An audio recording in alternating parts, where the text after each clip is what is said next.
स्त्री के प्रति आकर्षण को कैसे खत्म करें, इस वीडियो में आपको पूरी जानकारी दूंगा। तो चलिए शुरू करते हैं। एक बार एक युवा लड़का गौतम बुद्ध के पास आता है और कहता है, बुद्ध, मेरे मन में इतने अश्लील विचार क्यों आते हैं? मेरे मन में अक्सर कामुकता के विचार चलते रहते हैं, जिनके बारे में सोचकर मैं अपना बहुत सारा समय और ऊर्जा बर्बाद करता हूं। शांत नहीं रह पाते और हमेशा विपरीत लिंग के प्रति आकर्षित महसूस करते हैं। बुद्ध मुस्कुराए और बोले, क्या आप जानते हैं कामुकता क्या है? लड़के ने कहा, बुद्ध, मुझे नहीं पता कि कामुकता का मतलब क्या है, लेकिन जो भी है वह बहुत बुरा है। बुद्ध ने कहा, सबसे पहले आपको यह समझना चाहिए कि जो कुछ भी हमारे अंदर प्राकृतिक रूप से है वह बुरा नहीं है। उसकी हमारे जीवन में कुछ आवश्यकता है। वासना एक प्रकार की भावना है जो हमें किसी न किसी चीज की कमी का एहसास कराती है। हम उस कमी को पूरा करने के लिए उस चीज की ओर आकर्षित होने लगते हैं। उदाहरण के तौर पर, अगर किसी के पास पैसे की कमी है तो उसके अंदर पैसे के प्रति आकर्षण यानी पैसे की लालसा पैदा हो जाएगी। तो वासना एक प्रकार की कमी, आवश्यकता की भावना के अलावा और कुछ नहीं है। और जब यह आवश्यकता शारीरिक हो तो हम इसे कामुकता कहते हैं। लड़के ने कहा, बुद्ध, मैं समझ गया कि कामुकता का मतलब क्या है, लेकिन यह हमारे अंदर कहां से आती है, कैसे पैदा होती है? बुद्ध ने कहा, कामुकता कहीं से नहीं आती, बल्कि यह हमारे अंदर स्वाभाविक रूप से मौजूद है और होनी ही चाहिए वहां, क्योंकि यह मानव जाति का आधार है। लड़के ने कहा, बुद्ध, जब कामुकता हमारे अंदर स्वाभाविक रूप से मौजूद है तो लोग कामुकता को गलत क्यों कहते हैं?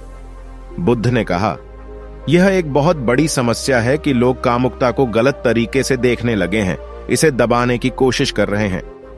कामुकता गलत नहीं है, लेकिन बेलगाम कामुकता होना गलत है। केवल उसी के बारे में हमेशा सोचना, उसके लिए ही जीना और उसे ही अपने जीवन का लक्ष्य बनाना गलत है। बुद्ध ने लड़के से पूछा, तुम्हें क्या लगता है, क्या जानवरों में भी कामुकता होती है? लड़के ने कहा, हाँ बुद्ध, बिल्कुल ऐसा इसलिए है क्योंकि आखिर जानवरों को भी अपनी पीढ़ी को आगे बढ़ाना होता है। बुद्ध ने कहा, तो फिर हम जानवरों की कामुकता को गलत क्यों नहीं कहते? लड़के ने कहा, मैं बुद्ध को नहीं जानता, आप मुझे बताएं।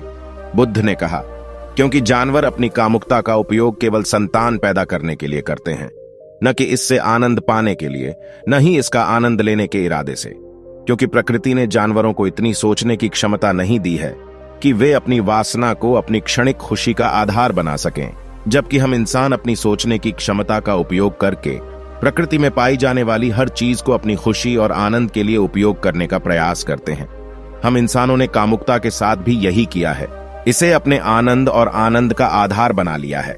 प्रकृति ने मानव जाति के अस्तित्व के लिए जो भावना हमारे अंदर पैदा की है, हमने उसे अपने जीवन का सर्वोपरि लक्ष्य बना लिया है, और यह बेलगाम मानवीय कामुकता इसके गलत होने का कारण है। लड़के ने बुद्ध से कहा, लेकिन यह कामुकता क्यों हावी है, इसके बेलगाम होने के क्या कारण हैं? बुद्ध ने कहा, बेलगाम कामुकता के 4 प्रमुख कारण, जिनमें से पहला कारण है जीवन में कोई बड़ा उद्देश्य न होना। बुद्ध ने लड़के से पूछा, क्या जब तुम किसी काम में व्यस्त होते हो तब भी तुम्हारे मन में अश्लील विचार नहीं आते?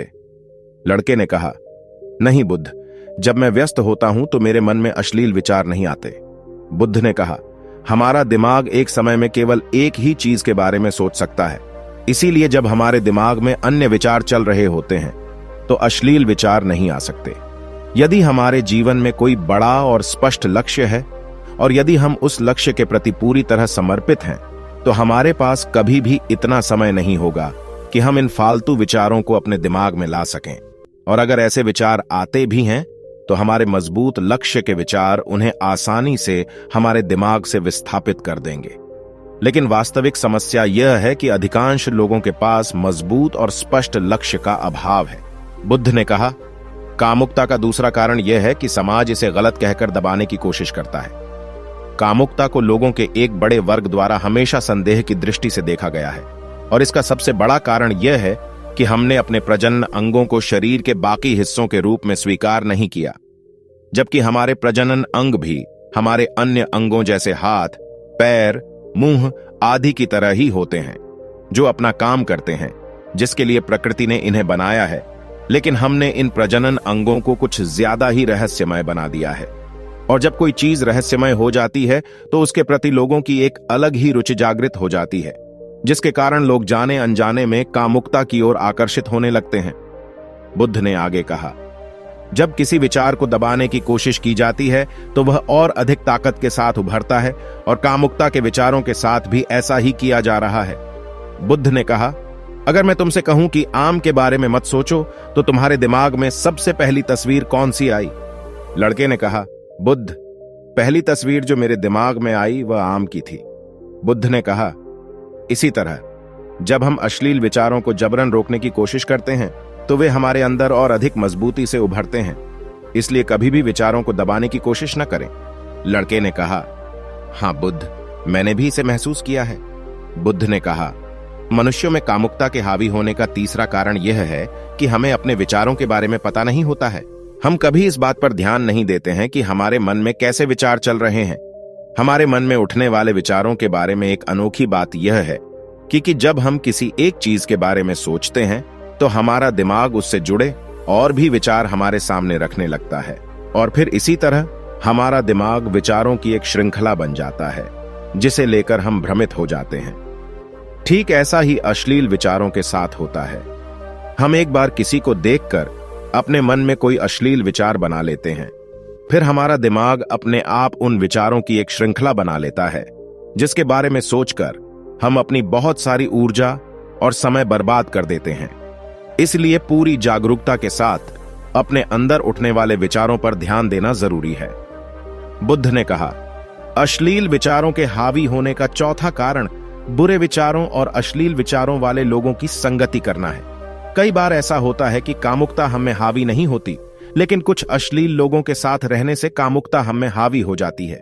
लड़के ने कहा, हां बुद्ध, मैंने खुद इसे महसूस किया है। बुद्ध ने कहा, इसलिए बुरे विचारों, बालों वाले और अश्लील लोगों से दूर रहना चाहिए। लड़के ने कहा, बुद्ध, यह तो समझ में आ गया कि कामुकता कैसे हावी हो सकती है, लेकिन इसे हावी होने से कैसे रोका जा सकता है? बुद्ध ने कहा, सबसे पहले तुम्हें यह समझना होगा कि कामुकता की ऊर्जा को रोका नहीं जा सकता, इसे केवल रूपांतरित किया जा सकता है। और इस ऊर्जा को रूपांतरित करने के दो तरीके हैं। पहला है प्रेम और दूसरा है ध्यान। जब हम सच्चे प्यार में हैं, हमारे अंदर की कामुकता की ऊर्जा हमारी खुशी में बदल जाती है। लेकिन ज्यादातर लोग शारीरिक आकर्षण को प्यार मानते हैं, जो ऊर्जा खर्च करता है, रूपांतरित नहीं। शरीर के भीतर कामुकता की ऊर्जा को बदलने के लिए सबसे सफल तरीका है ध्यान। ध्यान के माध्यम से आप अपने भीतर आनंद के उस केंद्र में स्थापित हो जाते हैं जिसके सामने दुनिया के सभी सुख फीके लगते हैं। ऐसा नहीं है कि आप ध्यान में आने के बाद उन सभी चीजों के बारे में सोच या कर नहीं सकते, लेकिन आप ऐसा कर सकते हैं। इससे ऊपर हो जाओ और फिर ये सारी हरकतें तुम्हें छोटी और बचकानी लगने लगती हैं। लड़के ने कहा, लेकिन बुद्ध को ध्यान कहां से शुरू करना चाहिए? बुद्ध ने कहा, सबसे पहले आप अपने साथ अकेले समय बिताना शुरू करें, क्योंकि जिसके साथ आप सबसे ज्यादा समय बिताते हैं, आप उसे सबसे ज्यादा जानने लगते हैं। और जब आप जानना शुरू करते हैं स्वयं को, ये सभी भौतिक सुख आपको छोटे लगेंगे। और फिर एक दिन ऐसा आएगा जब आपकी इच्छा के बिना आपके मन में किसी भी तरह के विचार उठना बंद हो जाएंगे। अगर आपको हमारी ये वीडियो पसंद आई हो तो वीडियो को लाइक करें और ऐसी ही वीडियो देखने के लिए चैनल को सब्सक्राइब कर लें।